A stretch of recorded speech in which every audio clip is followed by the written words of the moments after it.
and the Board of Water Supply Like in Honolulu for their board meeting of February 23rd. And Union Plaza and all of the issues involved were not on the agenda for the meeting, which is disappointing. And there is no public comment section for community concerns, which is also a concern. We're going to comment on certain agenda items at minimum, and as well as ask for a time to be able to comment on this important issue. And we'll see how it goes. So first thing, we're gonna go ahead and go inside.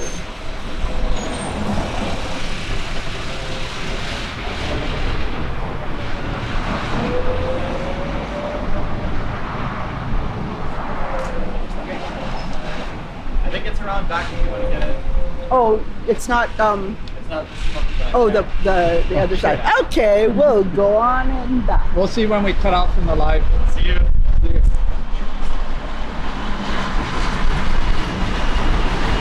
Are you still live? Yeah. Oh, okay. They're saying go inside. Yeah. Not sure.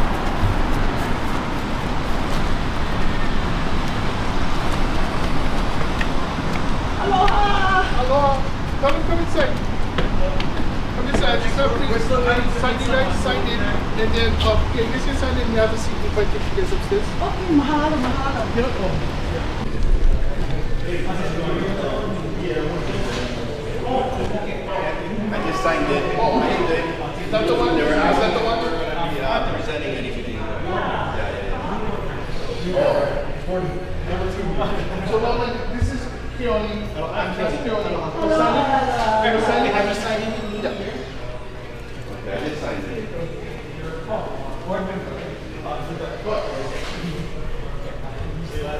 How are you? This is last month's. This is the current agenda for the current meeting. Thank you. Yeah, if you guys don't mind sending You have last month's as well. last month's minutes, or no, there was no board meeting last month. We didn't have I a quorum see. or something yet. Okay.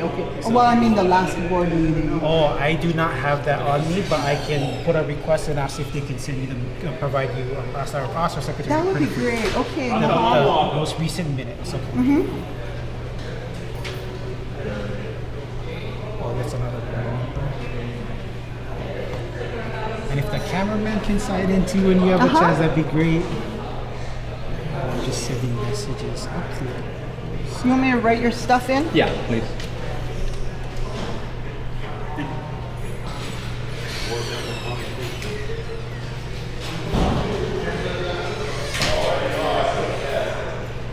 After you guys sign in, just hang out on the chairs downstairs, and Arthur will take you guys out. Okay. Mahalo.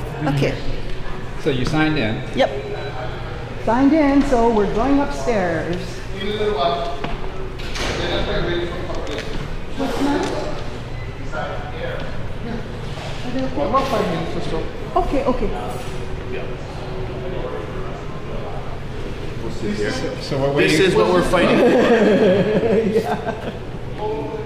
Is this the one you were waiting for? Yeah, are there three now? No, it's still in that. And this is the most recent one, That's yeah? the one that got the TRO approved, yeah. Okay. For utility shut off. Okay, great. Okay, you got that. Perfect. And the judge actually wrote on there the statutes. She like rewrote it and like wrote the statutes of what, and then granted it. So Okay, great. It's based on a special contingency, or as it says in law that you have. it's HRS that they have to provide utilities. So he's just being a slumlord. But if the landlord doesn't pay for utilities, does he have to recompense them? And the Board of Water Supply is allowed to cut them off because you never paid for them? And Right. what's So the tenants paid it per the lease. Oh, per the lease. So Per it the says- lease, it's included with the rental payment. Utilities are part of your rent. So Okay. we paid for it. You He paid just for it. took the money and didn't pay the bill. Okay, so So he committed fraud. It says, Okay. it is therefore ordered that defendant shall immediately restore plaintiff's access to all essential utilities and refrain from shutting off or diminishing plaintiff's access to running water or any other essential utility while this matter proceeds. And she handwritten that in. No, that's Some of that's it, actually yeah. typewritten, and then she Typewritten. handwrote. It appears to the court that a temporary restraining order should be granted and is necessary under the facts stated in the petition. Accordingly, it is ordered that the defendant shall appear before the judge in the above entitled proceeding after the date, time, and place indicated in the notice of hearing. So, in other words, while it's been court ordered that he restore water, since he has not done so, and he is not in compliance with the court order. Fraud. The question is, why would the Board of Water Supply do his bidding when he's already previously been ordered to restore Right. So this is the utilities, current right? TRO, and not only is the TRO in effect. Last Thursday, the court ordered and granted the receivership, which means he's technically already lost the building. We're in the situation where this Thursday they're going to appoint the new receiver who's in charge of the building. So he's already lost the building. We're in a interim right now for the court to appoint the new management company. And I mean, once the new management comes on board, they'll have the authority to turn on the utilities legally. But right now we're asking for help to do it now. We don't want to wait another week or so or 2 weeks. Are they trying to avoid legal responsibility or getting entangled in the thing? Or are they trying to push for a new precedent in law? Which I think this law was put in place so landlords could not turn off your electricity and water by not paying and thus evict you. Right. So It's a what's their landlord-tenant position? code. It's a simple Yeah. landlord-tenant code. So what do you think is the Board of Water Supply's intention here? To make new law or to not get involved in legal? They're claiming they don't want to get in the middle of it. situation. But they they're shut already- off the water. Yeah. Well, that's not an They excuse. came and with a Yeah. police escort and shut off Yeah, the water. that's not an excuse trying to So avoid it's not getting- there's yeah. there's no not There's getting no- in the middle. There's a public health Yeah. crisis at Union Plaza, Yeah. like a very serious human rights and public health crisis, and the building is being damaged, perhaps irreparably, by the fact that there is no running water while people with legitimate leases are still in that building. Yeah, and also they're covering their Having water. to port the water from get water with some containers, and we've been delivering water every night. Wow. We set up a porter potty downstairs so they can use the toilets downstairs in a porter potty that we are having cleaned, and it's serviced for the month. And then we also are working together to clean the bathrooms regularly. So we're technically becoming our own Board of Water company right now. We're creating our own water supply. Yeah. Decentralized. Off-grid. Off grid. Well, no, it's on grid. It's on the people's On-grid, On the people's grid, not Exactly. some whichever. Exactly. We're technically in protest against the HECO and water. And it's always been about water here in Hawaii. I mean, the point is, if you say "Eola ikawai," right? "Eola ikawai," that is such a sacred. Well, again, Say we all know and- that the Board of Water doesn't own the water. They are just charging to port the water. Right. They do not own the water. It is a right for every Hawaiian citizen for water. They're just servicing the distribution of it.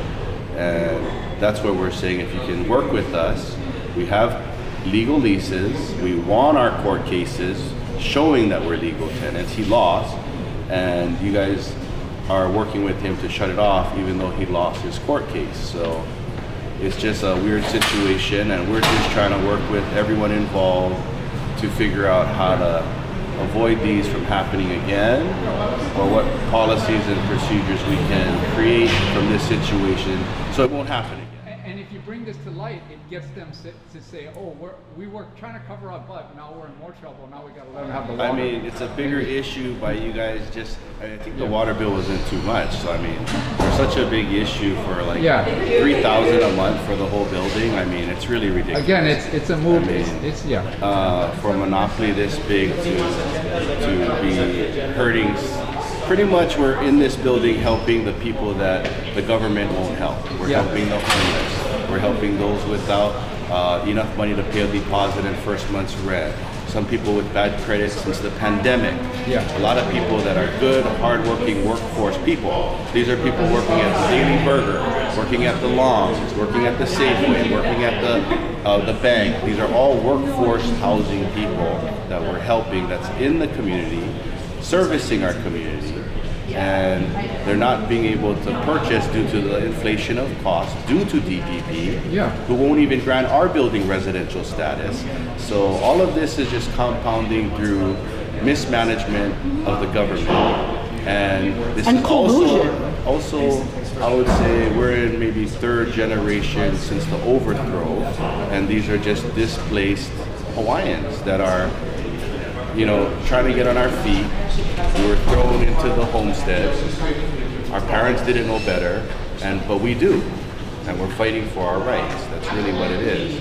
We're here to stand up against all these colonial systems that are used to oppress us. And if we gotta get solar panels and generators and port our own water, we'll do it. But it's just, we're asking for their support. And I mean, we can take care of ourselves regardless, but it'd be easier with some water. And imagine that water costs money. I mean, that's incomprehensible. You know?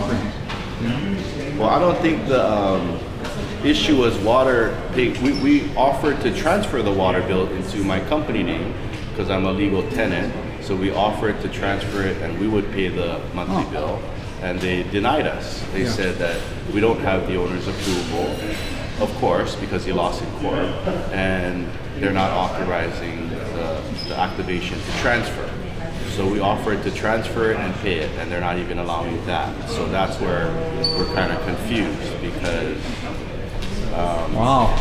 we have legal contracts, it's contract law. He lost his court case, so what can we do? You know? Okay, we're gonna go inside. Time to go in. Thanks for your beautiful handbag. Sure.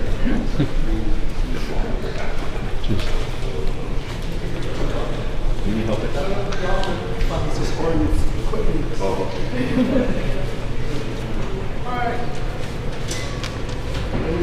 So you're a tenant here too?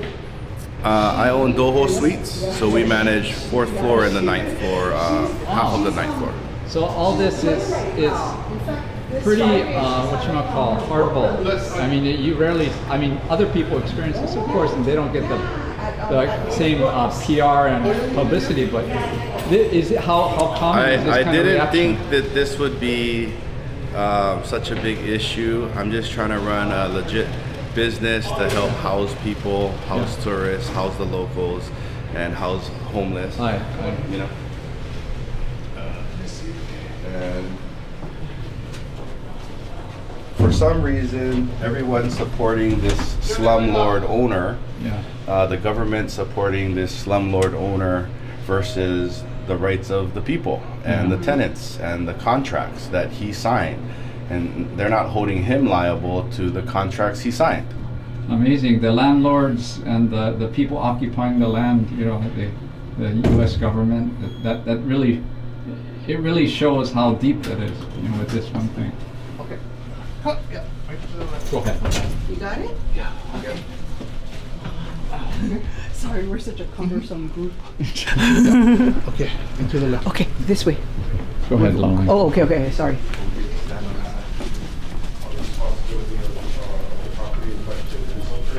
Once that lady comes available, if you could please reach out to them to move this conversation forward about access to water at that address. So I wanted to just acknowledge that at the top of the meeting. Yeah. Hey, how's it, you folks? Come on in.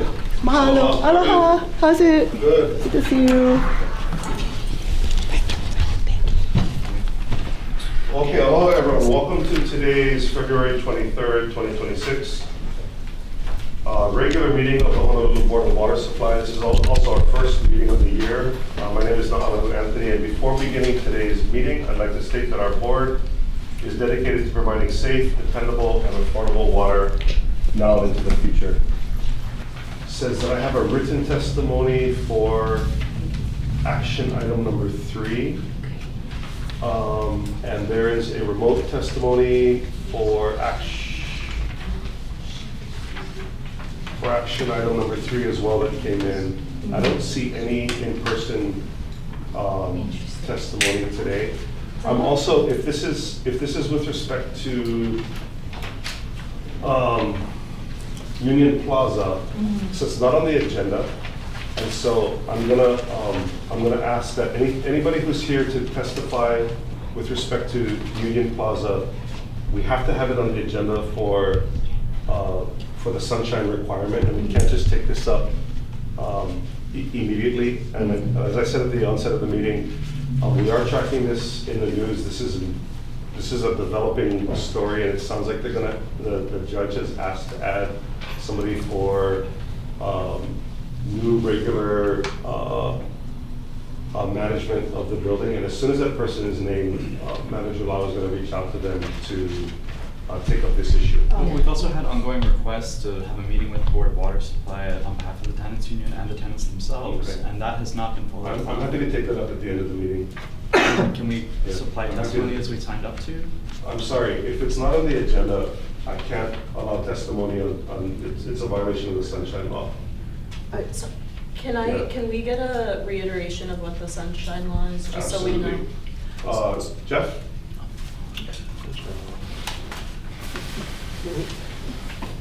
You also have the board's attorney, Jessica, too, online. Yep. Jeff, you want Jessica to do it online, or? Yeah, I think, Jessica, do you want to handle this? We can go ahead and unmute Jessica. Yeah, I'm pulling up the statutory provision. There's also an OIP opinion Okay, on this issue. thank you. Well, there is an OIP opinion, but then there's, just the HRS 92-7D states, well, this says that no item shall be added to the agenda unless it is of no item shall be added to the agenda if it is of reasonably major importance and the action thereon by the board will affect a significant number of persons.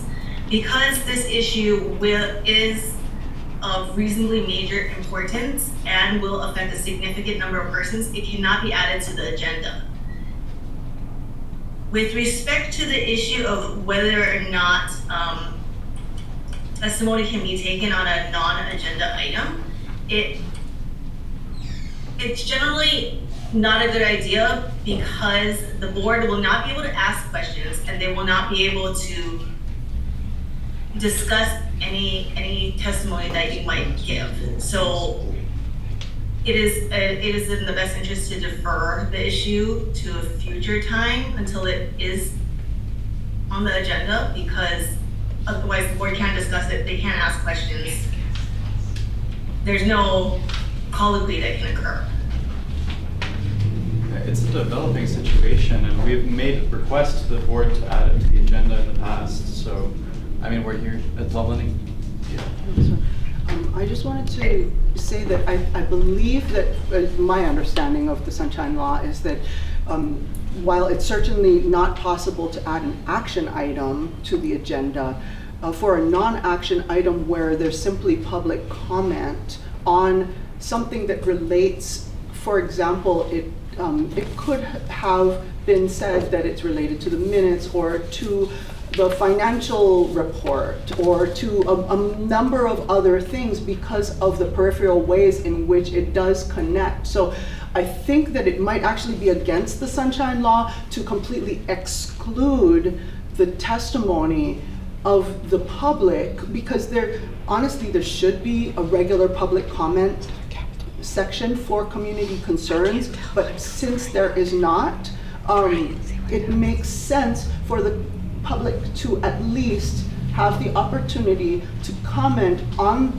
any issue as it relates, even peripherally, to a listed agenda item. And it seems that the informational items in section 2 of the agenda, that many of them do connect. So my suggestion, so that there isn't tension, because I believe that there were numerous requests for this to be listed as an actual action item on this agenda, but those requests were not fulfilled or responded to. And so I think that in the interest of building peace and in the interest of having solutions, moving forward with solutions that work for everyone, that it would be a good idea to at least hear what people have to say as it relates in some way to those items that are listed on the agenda, probably for the informational items rather than the action items. That's my strong recommendation. I appreciate that, and you know, it should be pointed out that this board has been generous with all kinds of community concerns that have come up over Red Hill and other issues, and we've opened the mic for extended periods of time to make sure that people had the ability to say what they needed to say. And we've taken on hundreds of pieces of testimony over Red Hill. So it's not to say that we don't care about public comment, and that you know, in some instances this has been the only venue where people have had the opportunity to say what they needed to say about that issue. I think that the first that I heard that this issue had come up that they wanted it to be on the board agenda was within the 7-day hold of when we had to submit all the materials over to clear the sunshine requirement, and so that was within 7 days. So what I am willing to do is take this up as a broad topic with staff next meeting about what are the requirements for someone to get access to a water meter, either in a single family home or in a building. Would you be willing to put it as an action item? Because I think what we'd really like is a rule change, because I think that people have been told that there is no rule that would... Chair, I think this is probably bleeding a little bit too much into the discussion area of this issue. It does violate sunshine law. And I'd like to address, you know, the comment that there should be some sort of public comment period in each meeting. OIP has said that whatever might be the merits of running meetings as an open forum wherein the public raises issue of concern so that the board can respond to and discuss those issues, such a model is fundamentally inconsistent with the sunshine law's notice requirements. So it is actually prohibited to discuss a non-agenda item unless it meets the statutory requirements. If I could just add something, Jessica, like we've read the testimony that came in this morning. We are tracking the issue very carefully. We read the article that came out this morning on Civil B, and really the course of action here is not a rule change. This is a singular issue at one address that requires a number. And let me tell you why before you shake your head. It's because there's multiple issues. This is not just a water issue, this is a power issue, this is a DPP issue.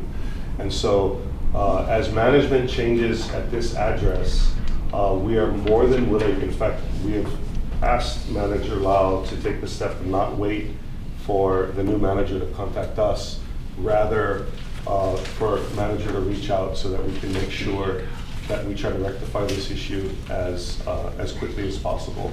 So as council has provided, we've already bled into sunshine. We will take this up next meeting in broad strokes. I'm not asking this board to consider a rule change either today or next month. This is about like what are the fundamental operations that we have as engaging ratepayers for tens of thousands of customers across the island, and not on a singular one-by-one issue. Okay. Okay. I'm gonna. May I submit the remaining testimony in addition to complete? You may. Can you have staff outside that she can? Well, I'd be more than happy to take your testimony. Yeah, Thank you. Com staff will be out there, and we're happy to take it up. Outside, she can take your testimony, and I will make sure that all the board members, including Member Sniffen, I'll get us a copy of it so that we can read it. We did distribute earlier testimony, they do have it. Yeah, So this thank is you. the complete version. We Okay, appreciate thank that. you, we appreciate your time today. And you're more than welcome to stay. We have some really exciting financial statements to go through today, as well as the audit information. So you guys are welcome to stay and go through that as well. When is your next meeting scheduled for? The next meeting is March, it's the last, third Monday in March, I believe. It is March 23rd. March 23rd, Monday, 2 p.m. Monday at 2 p.m. Yep, In this room. in this room. Thanks, everyone. Thanks for coming. Can I please just acknowledge Rex Matsuo, who is a tenant at Union Plaza, who has taken off a day in order to be here and would like to say something. Okay, so, as per council, I'm not going to take this up today. If there is something that pertains to any of these specific action items, I'm happy to take testimony. I will limit it to 3 minutes. If it is not on these action items, then I'm going to stop the testimony because we have 2 counsel, 1 in the room, 1 on Zoom, who has advised us as to the strict laws for sunshine, which, by the way, the sunshine is to protect all of us guys, right? You guys out there, we want to make sure that nothing goes by in any of these meetings that does not get agendized so people can know about it and show up for it. So with that, I'm gonna turn this over to Kathleen Elliott Pahinui on adoption of resolution number 1008-2026. And each of these items I will check to see if there's any testimony on these specific items. Thank you. Mahalo Chair, mahalo board members, manager, deputy manager. They just said So they were today, as we always I'm gonna do, manage the we building. are Give me asking a for call. your support for our sponsors for our Portuguese. Right there, 1 year after the water system of the Joint Base Pearl Harbor Hickam was contaminated, November of 2022 is when this event occurred. So that's what Area A.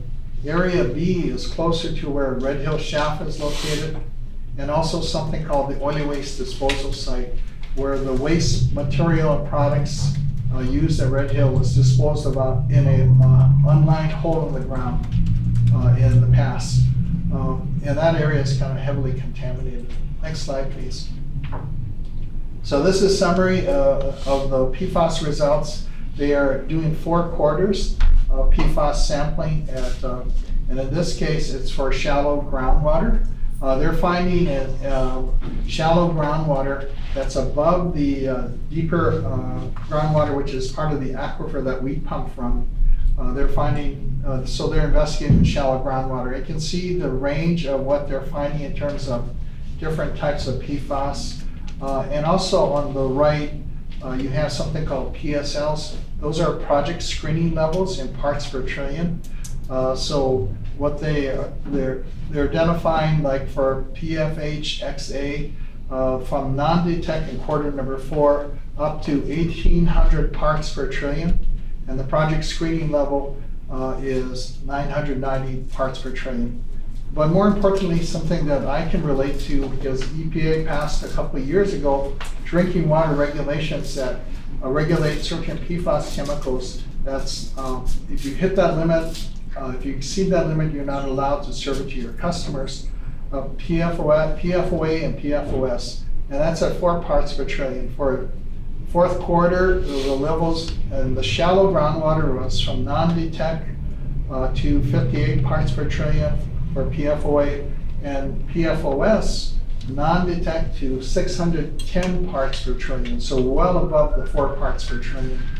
PFOS and PFOA were commonly found in APPF, aqueous film forming foam in the past. Next, please. So this is the results of Area B, and this is both shallow groundwater and deep groundwater. And the significance of that is the shallow groundwater is actually above the aquifer that both the Navy and the Board of Water Supply pump from, that aquifer system. So the deep groundwater in blue here are the results of taken from samples in the deeper groundwater aquifer that is at Red Hill, connected to the same aquifer at the Aiea or Halava side of the valley. And you can see the levels of PFAS in shallow groundwater and deep groundwater. I'll just kind of say that if we go to the next slide, this is what they propose to do in the future. They're going to ask the Navy to look at soil samples also, and also more groundwater sampling, shallow groundwater sampling. But I did notice on this redhill.ern website, redhillern.com website, that the EPA actually suggested, because of what they found in areas A and B, that the entire Red Hill parcel, which is outlined in orange, should be investigated for PFAS contamination. I don't think the Navy's agreed to that, but I support the EPA's recommendation that the entire Red Hill parcel should be investigated for PFAS, and that sampling should be done not only on a quarterly basis, but on an ongoing, even bi-weekly basis, to gather more information about the nature and extent of the PFAS contamination at Red Hill, which I think is much more than the Navy had hoped to be. Can you repeat, who recommended that? US EPA. Okay. That letter is actually on the redhill.ern.com website, and I shared that at the, with the Navy at the RAD meeting. I said I agree with the EPA's recommendation. Next, please. So this is just proposed groundwater sampling in area A and B for shallow and deep groundwater. Next slide, please. So every 3 years or so, there's a change in command of who's in charge of Joint Base Pearl Harbor HICM. This is actually Navy Region Hawaii.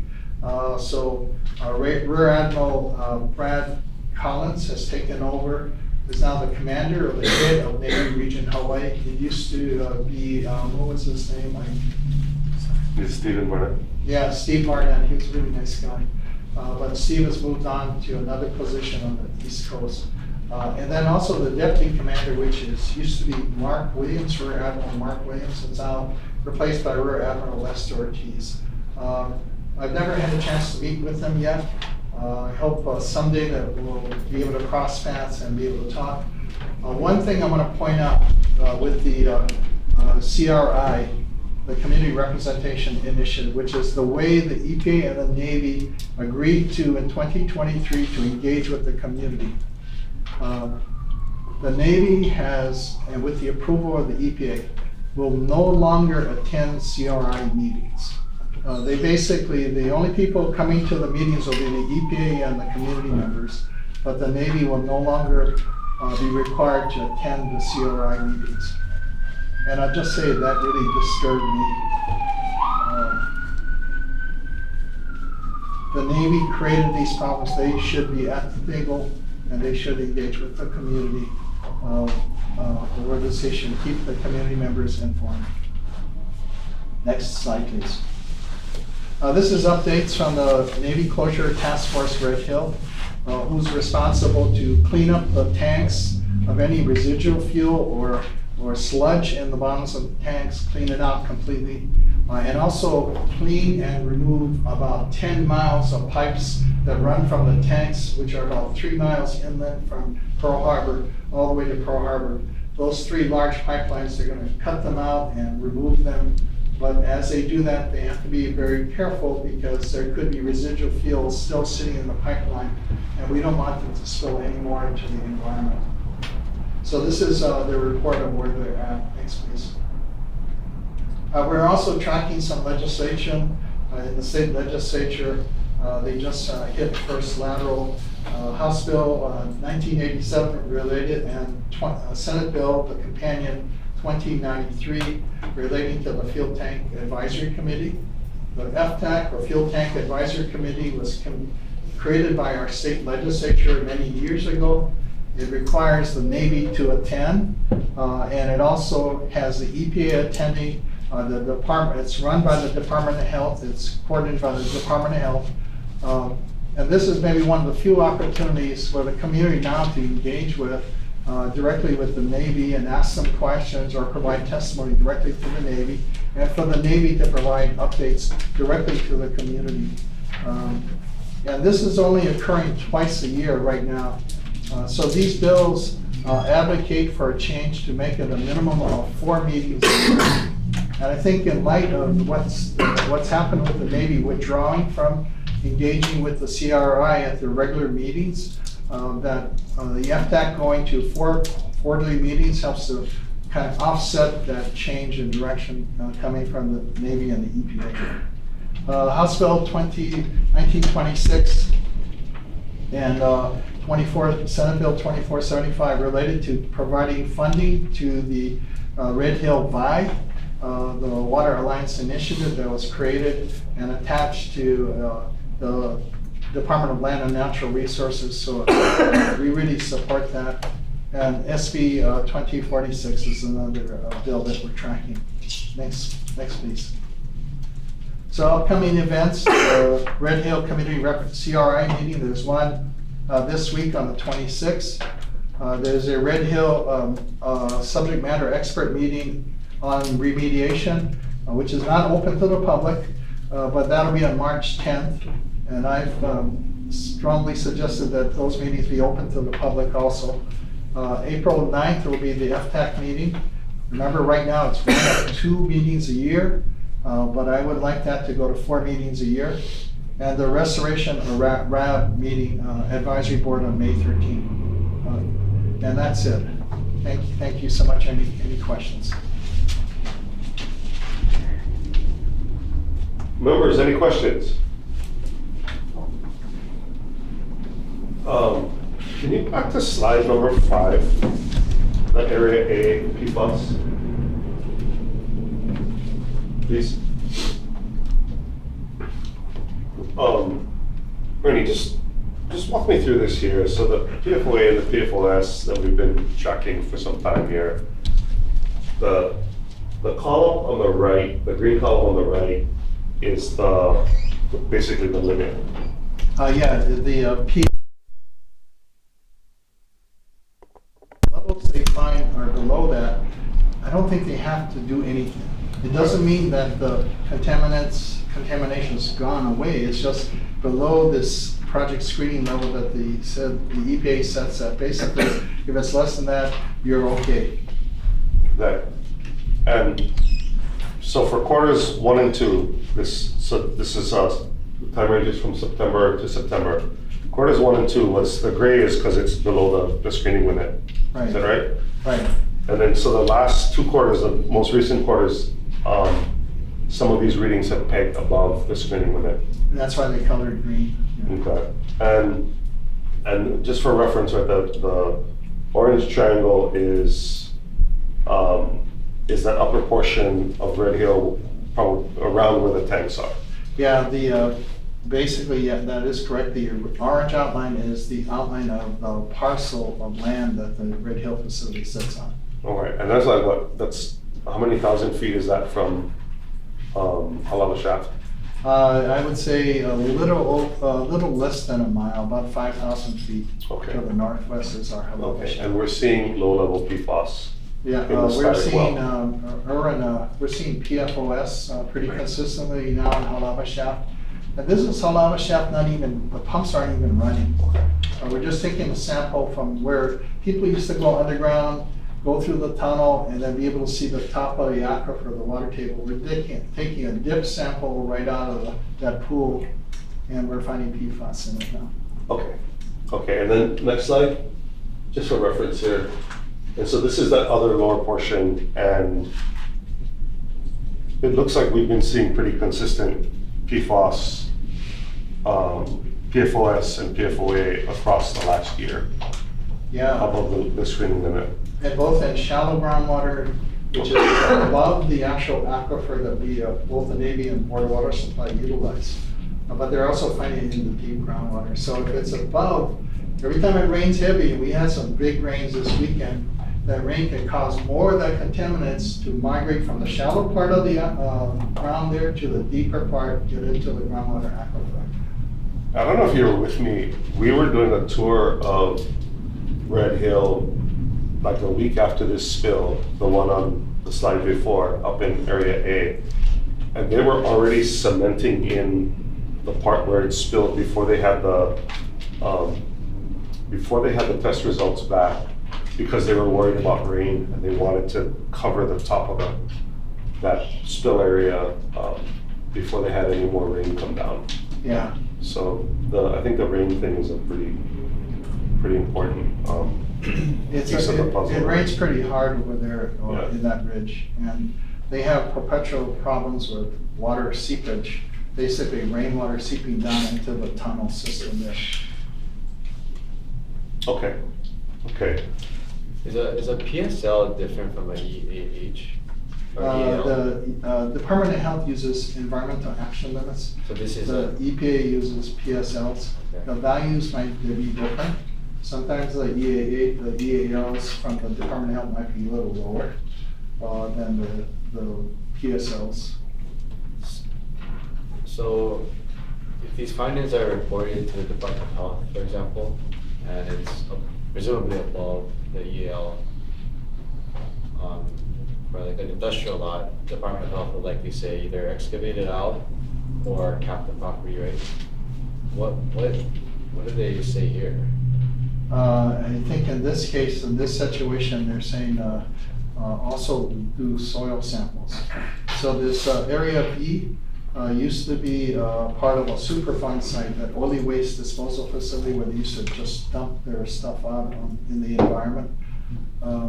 The EPA asking them to kind of reopen that investigation. Oh, so it's just, okay, so that's the next Yeah. step, is the soil sample. So this is the remedial investigation.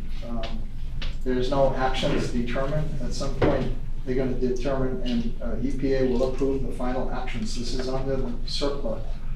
Don't ask me what CERCLA stands for, I keep on forgetting, but it's the federal law. So fuel contamination is under RCRA. Or you can help me with the acronyms? Yeah, RCRA, Resource Recovery Action. Resource Conservation And Recovery Act. And CERCLA is a comprehensive environmental remediation. Right. And Contaminant law. yeah, Liability. and liability, yeah, that's the L, liability. So it's two different laws. So I've seen it where the Department of Health would recommend using their EALs, but the federal government, the DOD, actually it's Department of War now, they would just say they're gonna do what they wanna do. And sometimes the EPA and the Department of Health are different levels, EAL versus PSLs. And then Department of War also kind of whatever they wanna say.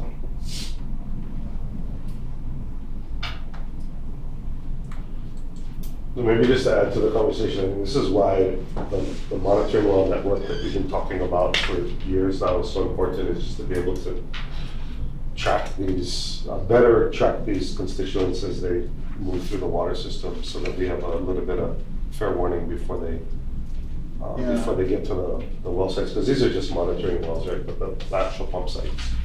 Yeah, we are continuing to sample at our wells that are shut down, our Halava shaft, our Halava wells, which is right along Halava Heights Road, and our Aiea wells further in Aiea.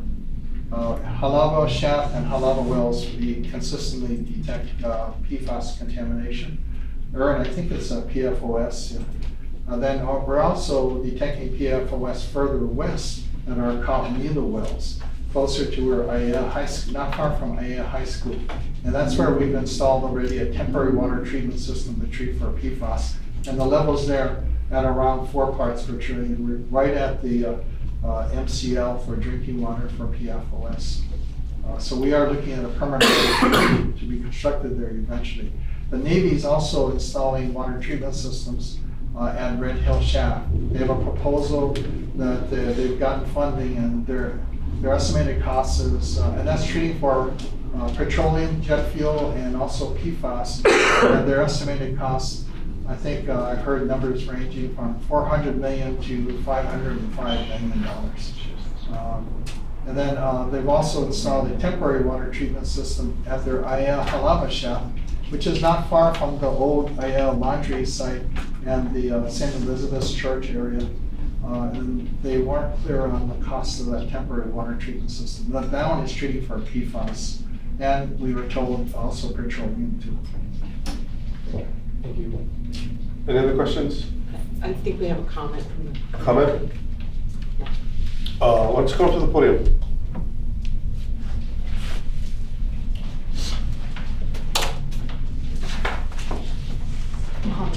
Yeah, Aloha. And your name for the record, please.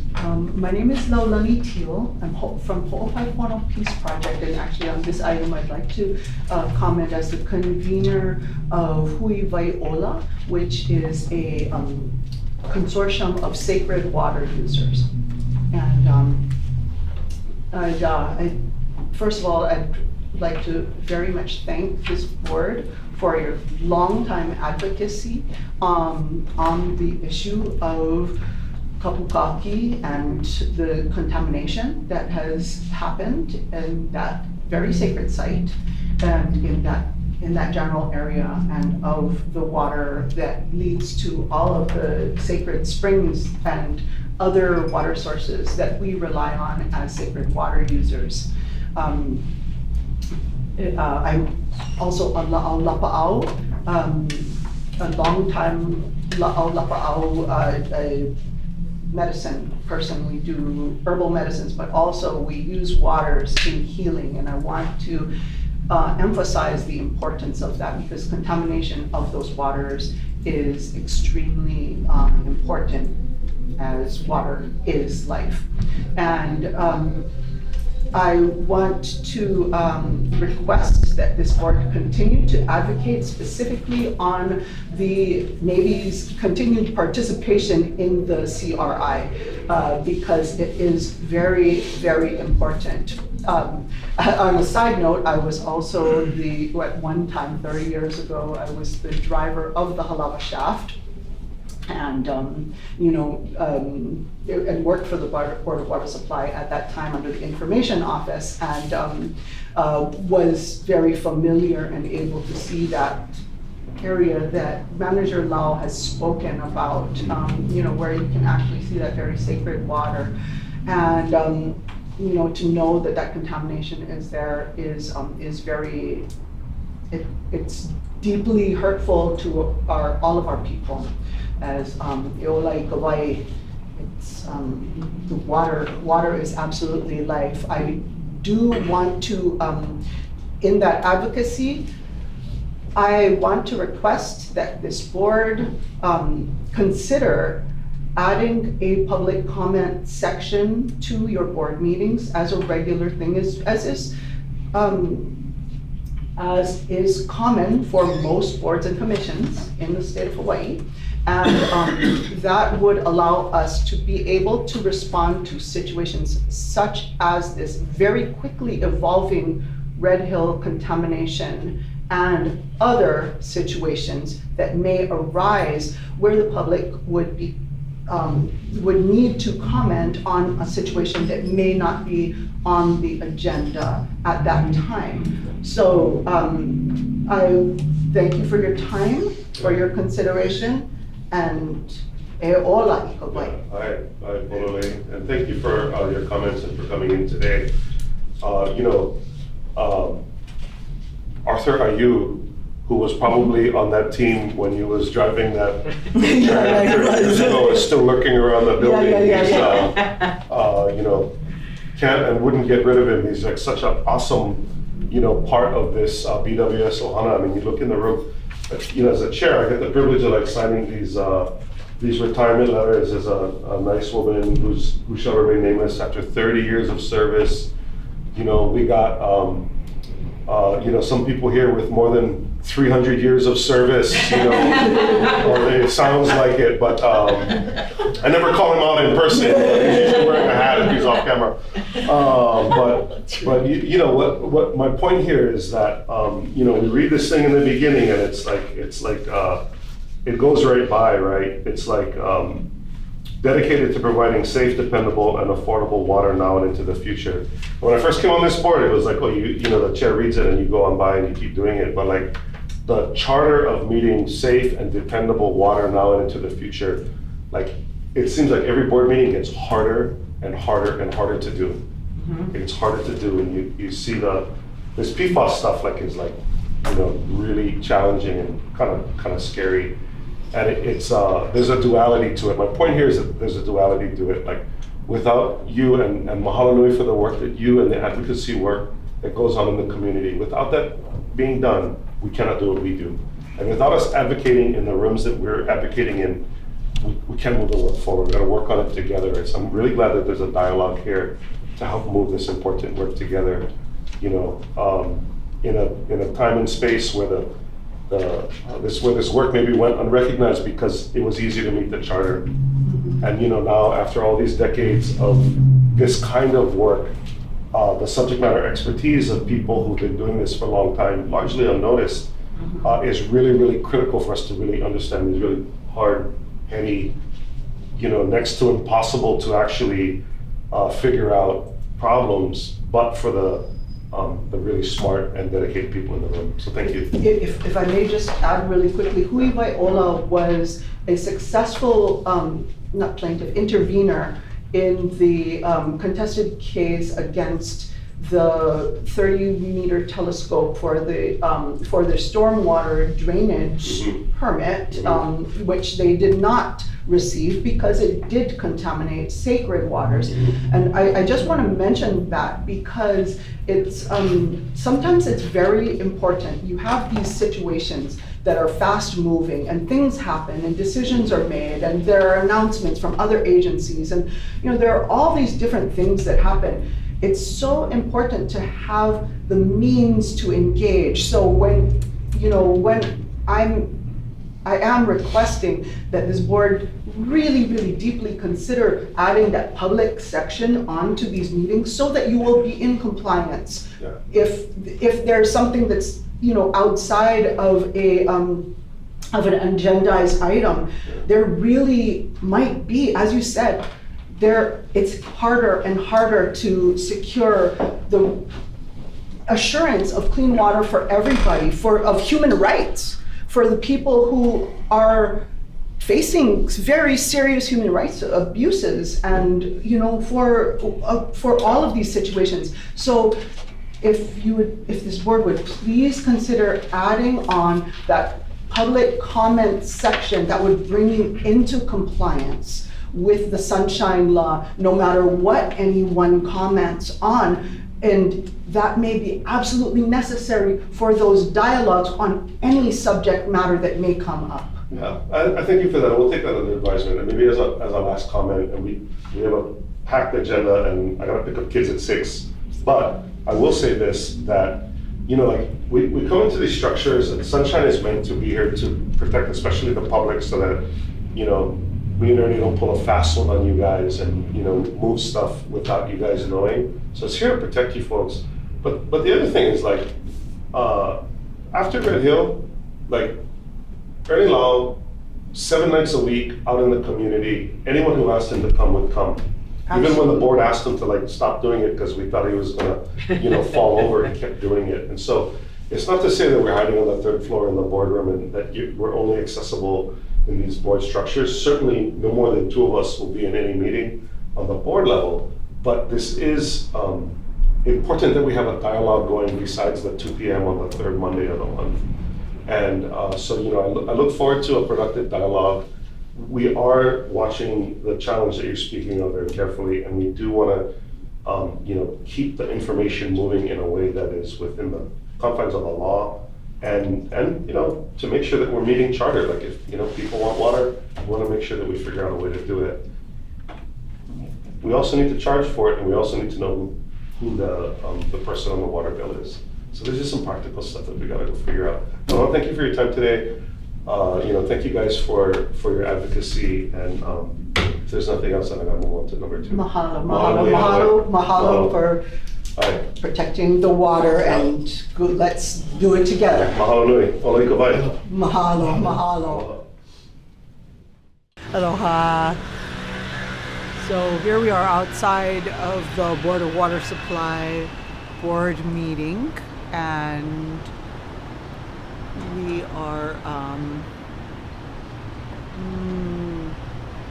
we had an interesting meeting. I can't say it was as highly productive as I would have liked, as none of our items have been on the agenda. for this meeting. However, we did have some interesting discussion with the chair of the Board of Water Supply, Naalehu Anthony, and others who are part of this picture. And essentially what this comes down to is we're continuing again at the next board meeting in March. I am requesting that they add a public comment section on to the general agendas for their meetings, because essentially their corporation counsel, the lawyer for the city, was telling them that if they listened to any testimony by us on Union Plaza, that they would be out of compliance with the Sunshine Law, which is supposed to protect the public from them making bad decisions. But the only reason that they would be out of compliance is because they have no public comment section, as most boards and commissions in Hawaii do. So it's one of those things that, quite frankly, I can't say that any individual is guilty of this, but as an organization, it's essentially gaslighting us by turning around the issue of the protection of the public in order to protect their ability not to deal with the public. And that's not okay when you're talking about serious human rights violations related directly to water, and where they have actually committed those human rights violations by shutting off the water that people need for everyday uses, including people who should have been protected by the court, which the landlord was not in compliance with and simply ignored multiple court orders. So we need a better system. Obviously, we need our own system that just undoes all of this colonial hava. And I will say that that is what we're encountering here. There are a lot of good people in this organization, but the actions that have happened by the Board of Water Supply to the public, to the people, to human rights are heva. It's a public health crisis. It's a human rights crisis, and they didn't have to do it. And the idea that they have to follow a landlord's orders to cut the water, even when that landlord is out of compliance with the court, is a very, very serious problem. As we saw later in the board meeting, they're getting a lot of revenue from development and developers. And essentially, that landlord has power because he's a customer. He is a customer. The public needs water. The public requires the protection of human rights. Where the landlord's interest, customer or no customer, conflict with the rights of human beings to have a clean, safe way to live, there should be no question of which one has a greater value. When your motto is Eola I Kawai,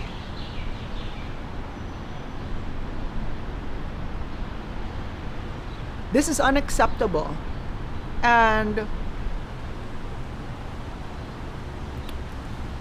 we're going to keep the dialogue up. here we are dealing with this very colonial system as it's crumbling, as this empire is crumbling and hurting people and causing harm in its collapse and in its very existence. We, the people of the Aina, need to stand up together for each other. We need to stand up and we need to keep going. Colonial institutions, occupation, governments, or calling themselves governments, whatever the case may be, we're going to deal with them as human beings. And as human beings, they have a responsibility to act like human beings and be accountable to pono. And this is not pono. Going in there with a police escort to do the bidding of a slumlord who has abused the people over and over again is not pono. Not for any agency. It shows that they are out of compliance with human rights. They are out of compliance with international law, and they are out of compliance with pono. And we need to fix that. So stay tuned, gang. There's going to be major changes come this Thursday because the slumlord Chad Waters lost control of the building and someone is being appointed, and there is going to be a major shift. So hopefully we can get utilities turned on. But this is bigger than Union Plaza. This is bigger than one building. This is about the collusion between government and developers that is harming our people, harming our Aina, harming our vai. So if you want to talk about Eola ika vai, let's talk about Ola. Let's talk about vai. And let's be real about what that really means. Mahalo.